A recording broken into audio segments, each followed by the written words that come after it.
Hello and welcome back, or welcome if you're new. Today I'm going to be doing a wrap-up of all of the books that I read in September. I don't know if you can see the whole entire stack, but I read a total of 10 books. Technically I have 11 here, but that's only because the last one I didn't finish until October 1st, so it's kind of in the in-between land. But yeah, so I'm going to do a quick September wrap-up of all the books I read. Some of these I already read in videos and discussed my thoughts on them quite a bit, so I might not go too into depth on those. But yeah, let's start with the stats. I'm going to use my reading journal to kind of help me out here because I feel like I always forget to do stats and stuff. My reading journal is from Little Inklings Design. I will put their handle up on the screen if anyone's interested in checking them out. I love this thing. It's a game changer. I read about 10 books. My average rating was 4 stars. Total pages read was about 4,351, which is a really good month for me. I feel like I average usually somewhere around 3,000 to 4,000. So that's really good. And then 5 out of the 10 books that I read I read the physical book, and then 3 I read on my Kindle, and 2 were audiobooks. And then as far as the genre breakdown, I read 4 fantasies. One of those was YA fantasy. I read 4 romances. I read 1 sci-fi, and 1 that I would kind of classify as a thriller, I guess. Yeah, the genres were kind of more diverse this month, which I'm proud of. One of my goals for the entire year was to kind of get outside my comfort zone and read genres that I don't normally read. So I don't know, I think this is going really well with all of my yearly goals. My reading goal for the entire year was 80, but I surpassed that in the month of September, and I'm now at 90 out of 80 books, so that's going swimmingly. And yeah, so let's go through all of the books that I read in September. These aren't necessarily in the order that I read them in, but pretty close. So the first 3 books I'm going to talk about were in the first reading vlog that I did in September, so definitely check that out if you want to see me actually reading them and talking about them as I experience them. But I'm going to do my best to remember kind of my overall thoughts here. So one of the first books I read this month was The Love of My Afterlife by Christy Greenwood. I love this cover so much. It reminds me of cotton candy and encapsulates the feeling of this book so well. This was a really fun, funny rom-com about a girl named Delphi who she basically dies after choking on a hamburger. She dies in this really funny way. She ends up in the kind of afterlife waiting room where this super eccentric, quirky woman is there to kind of guide her into the afterlife. But before she can fully become a part of this afterlife world and be completely dead, she runs into a handsome stranger. They have a lot of chemistry. They hit it off, and then he unexpectedly gets sent back to the living due to a mistake. Essentially, she strikes a deal to go back and find him, and the process of her trying to find this man is so funny. I love the idea behind this, the whole concept behind this book. The plot line, such a fun idea, so fun. Like I said, I did rate this 4 stars. I didn't get quite a 5-star feeling, but it was really, really fun. I did kind of guess a couple things that went down in this, which is fine. I mean, yeah, being surprised is more fun. I didn't really mind because it was I feel like I said this word a million times already, but it was really just a fun time. So yeah, I think that's pretty much my overall thoughts for this one. 4 stars. I read it in that reading vlog. How did I pick these books? I'm trying to remember. I think I was just mood reading, to be honest, because I started out that vlog and the month of September with Quicksilver by, who's this by? Callie Hart. Again, another cover that I actually really like. I know a lot of people don't like this cover, and I don't get it. I love it. I think it's just a very classic looking fantasy cover, but then also with these kind of superimposed fake looking butterflies. I dig it. I also annotated a little bit because I did read this on my Kindle because this is a big heavy book, but I wanted to transfer my annotations over to the physical copy. This one I did rate a 4.5 stars. It was such a good time. This honestly had me completely immersed from the very beginning. I know that there was a lot of hype going into this book. Like, I had heard a lot of hype around this book, so sometimes when I have high expectations on a book, they can kind of tend to, let me down, but this one definitely lived up to the hype. This book follows, what is the main character's name? Saris Fane, as she kind of lives in, like, I think just like the human lands, right? And then things happen. She finds herself in the Fey world where she meets a certain grumpy, broody, dark-haired warrior, which we love, and his name is Kingfisher. And Kingfisher is kind of like a mysterious wild card. You don't really know at all times like what his plans are and what he's feeling or even thinking, but the chemistry between these two had me literally sweating like 30% in. I think I mentioned that in my actual reading blog where I read this. Their chemistry was amazing, so the spice in here obviously was really, really good. There was a couple times in the spice scenes that were a little bit kind of out there, and if you read this, you'll kind of know what I mean, but I was still here for it because overall loved the characters. I would say this whole thing kind of does feel like a mashup of other fantasies that I've read, but that doesn't necessarily bother me. I know that there's so many books out there that do take from other books, and as long as you're not completely copying a book, that's fine, right? I feel like there's no such thing really as an original thought anymore. Like, we're all just out here taking ideas from other things that already exist. That didn't affect my rating or enjoyment of this at all, but it did kind of sometimes remind me a little bit of ACOTAR a bit, and I know that that's saying a lot because when you say that something is like ACOTAR, people just absolutely go feral, understandably. But this one did have kind of little bits and pieces that reminded me of some of SJM's worlds. And again, I'm here for that. I'm all for that. So this was a great time. It was spicy. I loved the plot. I loved the characters. It had me immersed the entire time. And looking back, I'm like, I rated it 4.5 stars, but I'm like, should I have rated it higher? Like, I don't know, maybe it might even be like a 4.75, very close to 5 stars. But yeah, I'm excited to see where the author goes next with this series. I think it's called the Fae and Alchemy series.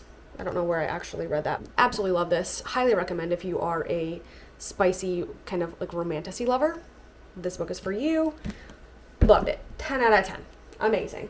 And then in that vlog, I think the next book that I read was Gothicana by Rue Nix, and I read out of this stunning special edition. This one I didn't like, I don't know, looking back, I want to say that I didn't love it, but it wasn't bad either. Like, it was middle of the road. It definitely was very atmospheric and gave great dark academia vibes, perfect for the season. This is kind of a professor-student type of take on a dark academia, which I do think is pretty typical. But this follows our main female character. I think her name is, I'm looking at a random page right now. I think her name is Corvina. Yeah. And she goes to this creepy school up on this creepy mountain, and all these disappearances are happening, and the school's called Varenmore. She meets a professor here. So our main male character is Vad Deverell, and he has a lot of secrets. He is a professor at this college that she starts going to. They're kind of working to solve these disappearances, and obviously some romance ensues. It has some spice. The one thing I'm remembering right now that I didn't love about this was how quickly these characters got together. I feel like when characters in a romance get together too quickly, it breaks the tension, and I'm a slow burn girly, like, all the way through. I need it to be a slow burn. I need there to be tension. If you're getting together in the first like 30% of a book, no. I sometimes don't even want them to get together until, like, I would say even 60-70%. I've even read some books where they don't even get together till almost the end, and loved that. So do with that what you will. I think I rated this a 4 stars, but I would say it's on like the lower end of a 4 stars for me, and even maybe like 3.75. Again, it was good, but not my favorite dark academia. If I had to pick my favorite dark academia, it would probably be Nocticadia by Carrie Lake, which this felt similar, but yeah, that's kind of all I have for this one.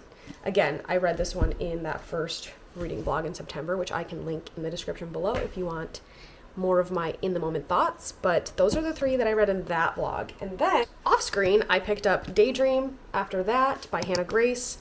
This is one that I have been looking forward to for a really, really long time because it follows our main male character, Henry, which you get bits and pieces of him in Icebreaker and Wildfire, and I've always loved his character. Dual point of view.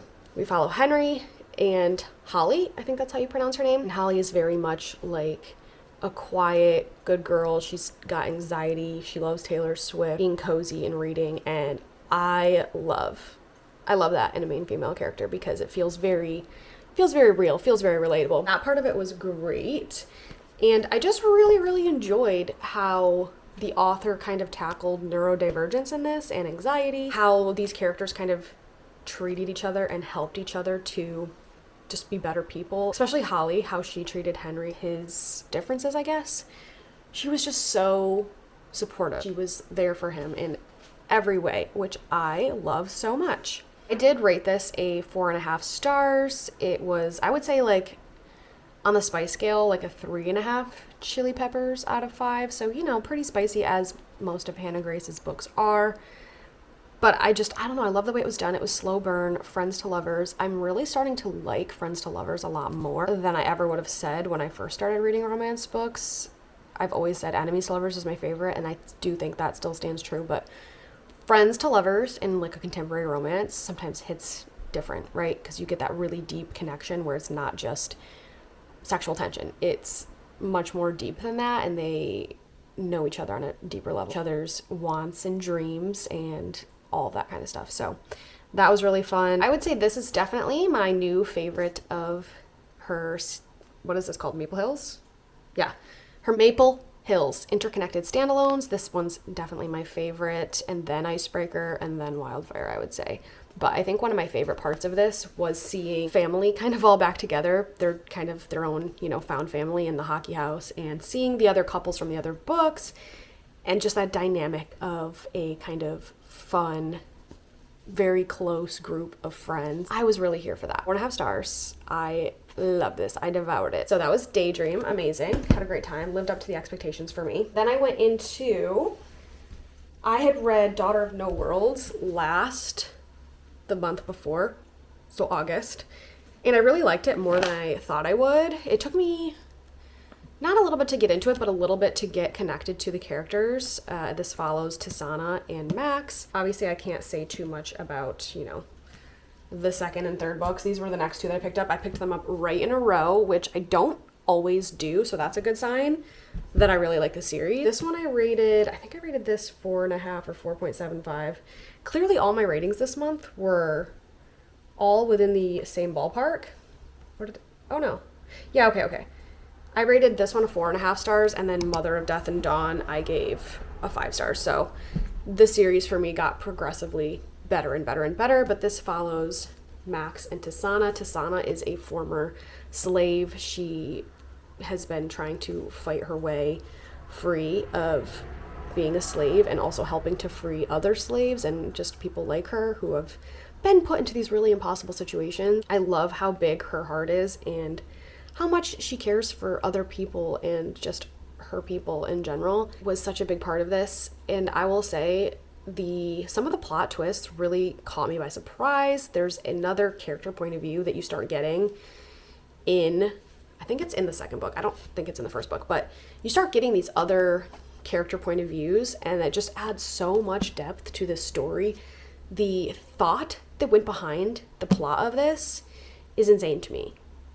Like the way that she just interweaves everything, I loved it. I am a huge fan of Carissa Broadbent's writing, and I don't know, I just think that this was a much more serious kind of a fantasy series. I know like some fantasy series are very kind of like silly, really heavily focused on romance and spice, which these ones do have romance in them, but not quite as much spice. And the plot and world building is very heavy. So if you're looking for more of like an epic fantasy, these I would say are definitely for you. Like I said, it's more serious, a little bit, not darker vibes, but kind of like very serious things are going on, very heartbreaking things, and a lot of the things that our main characters go through are really tough to watch. Like by the third book, there was a couple times where I was not doing well. I was definitely sobbing and just getting that like heart wrenching feeling where you just want things to go right for the characters, but they're not. You know what? I really respect Carissa Broadbent for being able to kind of put her characters in tough positions, because sometimes that really creates a great story. I feel like I'm not really saying anything of substance here other than go read Daughter of No Worlds. It's such a great series. It's so underrated. I feel like not that many people talk about it, but it's great. And the series itself, by the way, is called The War of Lost Hearts. Check that out for sure. Five stars for Mother of Death and Dawn. I was obsessed. I couldn't put it down. And that's another thing. These books for me flew by. I read them on my Kindle. Even though they're such chunky books, I think they're over 500 pages. Yeah, this one's like 600 pages. They're very chunky books, but they fly by. It's like that kind of situation, so it's not hard to read. That is that series. I'm really proud of myself for finishing out a series. A lot of times I'll read the first book and then I take forever to get to the next books in the series, so I'm glad that I didn't put those off, and I feel like it was much more impactful kind of reading it back to back. So I'm looking at my book review that I put on Goodreads. By the way, if anyone wants to follow me on Goodreads, I'll try to figure out how to link that below. But anyway, and then the next 3 books I also read in a reading vlog, my most recent reading vlog, so I will link that below as well. And in that one, I started by, the very first one was a specific book prompt, and it had me read Dance of Thieves by Mary E. Pearson. This is a YA fantasy duology, and I did enjoy this. I will say though, it took me a bit to kind of understand what was going on, and I think that's mainly my fault for not realizing that there is a trilogy set in this same world that kind of sets you up for this story, and that is the first one in that trilogy is called The Kiss of Deception.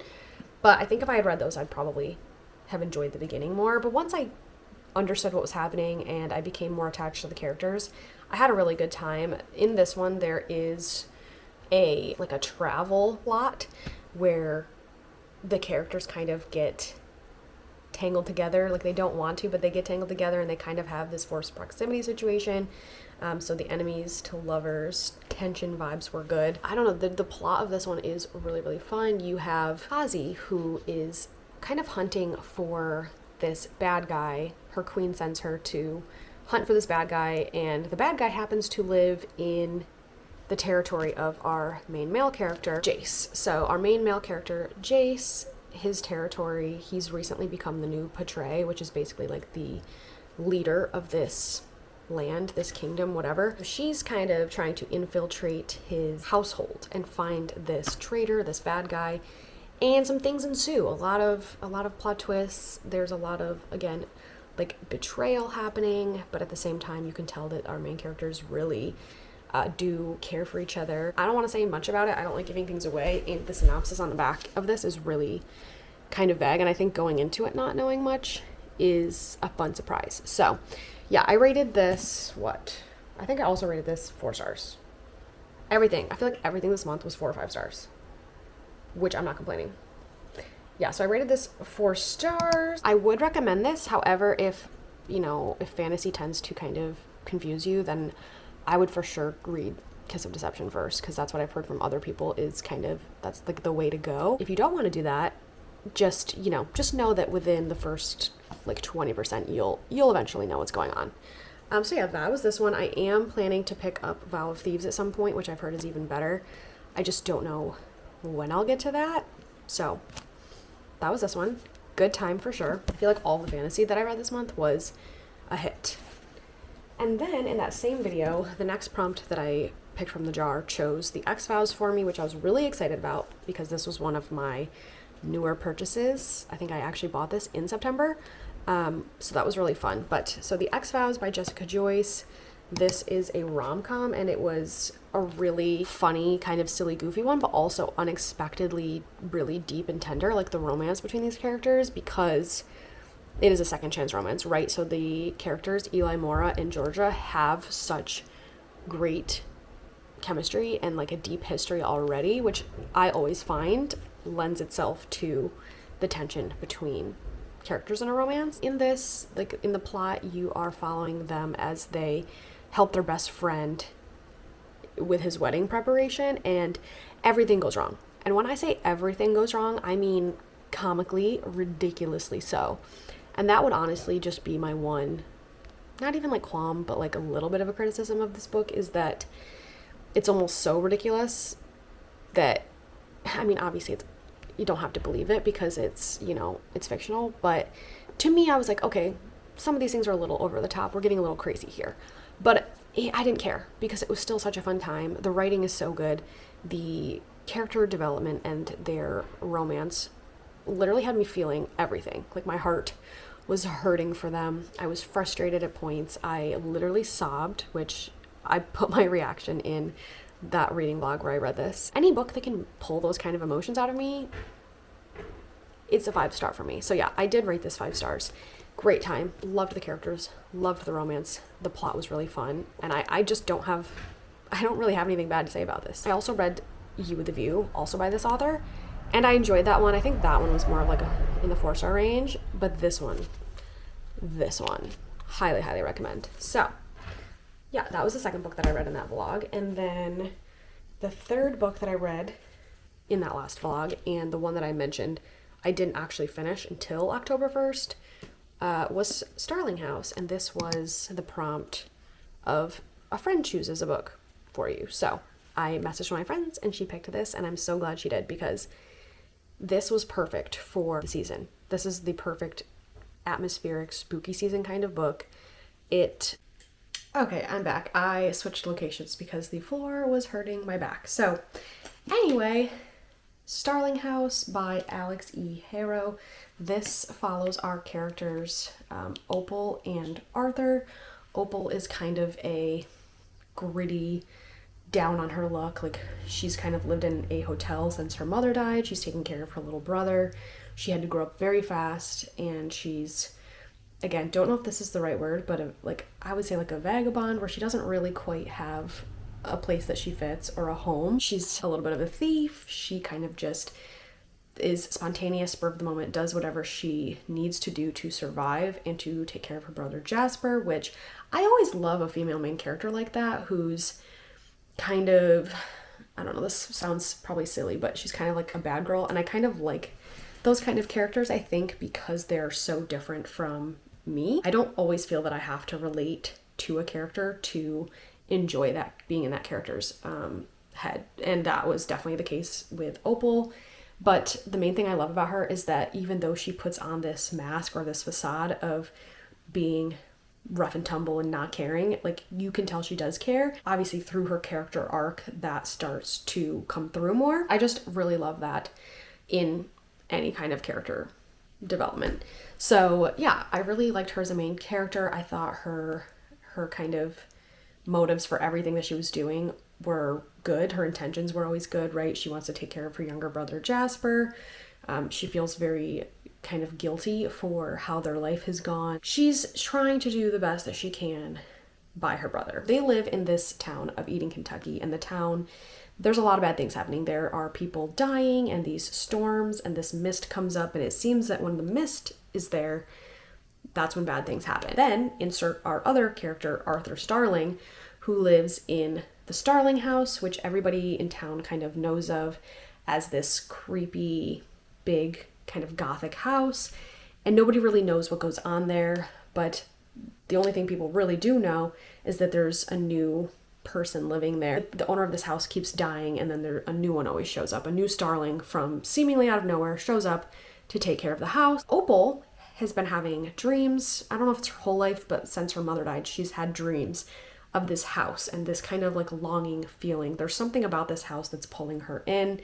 And of course, being the kind of person she is, she one day goes up to the gates, is checking out this house. That's how she meets Arthur, who eventually, against his better instincts, invites her in to kind of help.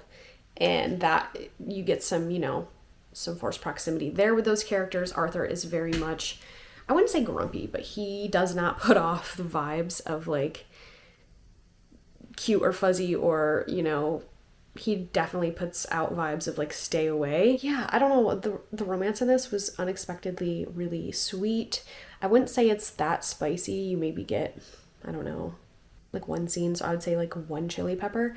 So it's not super spicy. It's definitely more about the mystery and the plot of it. I don't know. One of my absolute favorite things about this book was the sentient house. It's less of a haunted house and more of a sentient house. Like, for example, the house will kind of groan and sigh in disappointment when the characters do certain things that it doesn't necessarily agree with, or it will send a warm breeze when it is approving. And I've always loved any kind of setup, any kind of story or movie even with a sentient house. A sentient house with good intentions who loves to be pampered. Like, that is so cute and endearing to me. I loved that part of this so much. So yeah, I would say the kind of Southern Gothic vibes of this with the characters and the fun plot and the mystery really made this book stand out, and great read for spooky season for sure. I wouldn't say, I mean, I liked the ending. I wouldn't say it was like my favorite. It kind of reminded me of, I'm not sure exactly what, but it reminded me of something that I've either already seen or kind of a mashup of things that I've read, which again is not really a problem to me. But I really am so bad at putting things into words sometimes. I don't know what it was about the ending that I wasn't my favorite ending, but it didn't really take away from the enjoyment of the overall book, because I feel like this is one of those books that you go to for the vibes, and the vibes were good. And the writing was really good. Like, her analogies and just the way that she writes things was really, really good. I might have already read this quote in my reading vlog where I read, "There were sharp teeth behind every smile and bare bones waiting beneath the pretty skin of the world." Like, that visual and the way that she uses words to describe something. This is why I'm not an author, guys. It's just so good. Like, her writing style I thought was very poetic and beautiful, even though it's kind of describing spooky, creepy elements. So absolutely loved that. Yeah, the author's voice, or like the tone throughout this whole book, was very well done. Creepy and spooky, but not so scary that like I couldn't read it at night. I'm not the biggest fan of horror, but I wouldn't quite put it, that way. So overall, I would say this was a 4-star read for me, as were like all of my books, all my reads in September. I don't really have that much else to say about it, but it was definitely a spooky, creepy, good time. Recommend for sure for this season. And then I also read 2 audiobooks this month. At the end of the month, I was listening to Stephen King's Billy Summers. This was very, very good. Again, another 4-star book. This follows our main character, Billy, he is a veteran, military vet. He served in the, I think, Iraq War, and obviously he experiences a lot through that, and he's a sharpshooter, he's a hitman, and basically he gets hired to do one last job, which everyone knows if you've, seen any kind of movie with a hitman. One last job, that last job doesn't always go well, and so this follows him as he's kind of in disguise, setting up his last job for these people that came to him to hire him to do this last job and to assassinate this apparently bad guy. And that's the other thing about Billy, is that he will only take out bad people, right? And he has to feel that they are bad enough to deserve it. He's kind of a vigilante in that way. Pretty much just going about his life, his new life, trying to be this other person. I don't want to give too much away. But yeah, he's writing a book. He's pretending to write a book, basically, and he's in this disguise, and he's setting up for this job. Lo and behold, he meets someone unexpectedly who almost throws everything, his plans, out of the water. Almost breaks up this whole entire scheme. But at his core, he's a good person. So this opportunity presents itself. Not opportunity, but like, he basically saves this person, and things ensue from there. And I was not expecting that at all. This other person that comes in, was not expecting it to go there. But wow. Once it did, like once you get through, like, I would say the halfway point. Things are really taking off. I was definitely surprised. And also something about Stephen King that I'm sure, you know, everyone knows, like he's a very popular, famous writer for a reason. His stories are very engaging. Like this whole thing felt like a movie in my head, and maybe it's just the type of plot that it is that kind of lends itself to that movie-esque feeling. Just so engrossing, so engaging. My heart was beating fast at some points. I think you could describe this as a thriller, I guess. I don't know what the actual genre is, but I would say it's kind of a thriller. Yeah, wow. And then the ending was really hard for me. I was not expecting it again, and I feel like anything that kind of gets me with a plot twist or with an unexpected ending it's just a fun time. So yeah, highly recommend this. I don't know what else to say about it. I'm not the best at wrapping up my feelings and thoughts sometimes, but yeah, the audiobook of this was really good. I really felt for these characters and what they go through together. The last book, I don't actually have a physical copy of it. It's another one that I read on audiobook. That is The Martian by Andy Weir. And again, I talked about this one in, I think it was my first reading vlog of September. The audiobook of that was absolutely amazing. Everyone says that the audiobook of The Martian is so good, and they were right. And it definitely makes me want to pick up Project Hail Mary as well, because I know that one's been recommended to me a few times. In The Martian, if you don't know, which has also been turned into a movie, you follow Mark Watney as he basically gets left behind on Mars on a mission and has to survive for a really long time by himself. Lots of things are going wrong, but Mark is definitely the kind of character who he can survive against all odds. He is cunning and clever and wily, and he is a problem solver. Like, you give him a problem, that man's gonna solve it. The thing that really sticks out to me about The Martian was his resilience and his humor. If you placed me in his situation, I'm just gonna say it now, I would have been dead probably within the first couple days. But this man survives for a very long time on the planet of Mars by himself. There's something about that that's just so, it's definitely out there, but it's not so out there that it doesn't kind of like feel real. Like this whole time I'm picturing Mark up on Mars trying to survive, and I'm rooting for him. And man, again, it's one of those stories that just kind of makes your heart really pull in different directions. Like anytime something was going wrong for him, my heart was hurting. It was definitely just like a gut-wrenching feeling. I was rooting for him. The whole story ended up feeling so wholesome. It's a survival story at its core. And yeah, I don't read a lot of sci-fi, but I do highly recommend listening to the audiobook of The Martian. It was great. I now want to rewatch the movie, which I haven't watched in years. Great time, and that one I think I also rated. Who would have guessed? 4 stars. Let me double check.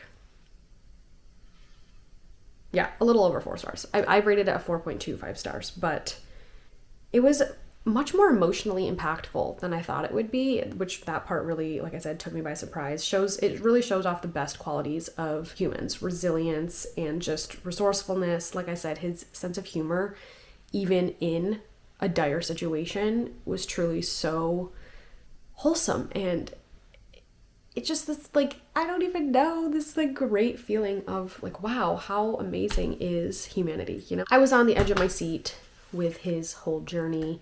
I was rooting for him the whole time, and it was a great time. So those are all of the books that I read in September. Hold on, I'm gonna go get the pile. So yeah, this was the pile of books that I read this month, which, as you can see, that's a lot of pages. Gotta try to get a thumbnail. But yeah, I had a overall really great time with these books, and I'm so grateful that I had so many 4 and 5 star reads this month. I didn't even have 1 3-star. Like everything was 4 stars or above. I can't really ask for anything better than that. So I would say September was an extremely successful reading month, and I'm hoping that October will be too. Like I said in my last video, I don't know how much I'll get read in October. I don't even know if I'm going to set a TBR because of how busy I'm about to be.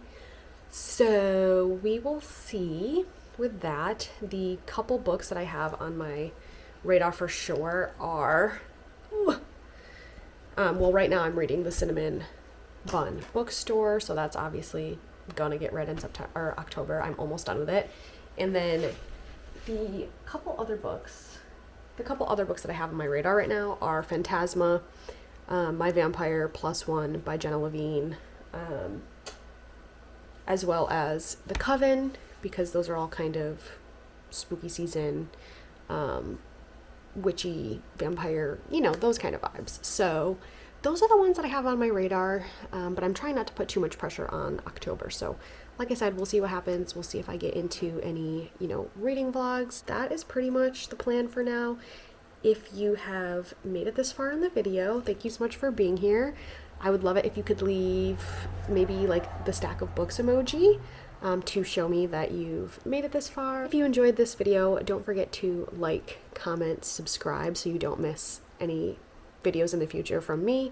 But again, thank you so much for watching, and I will see you next time. Bye!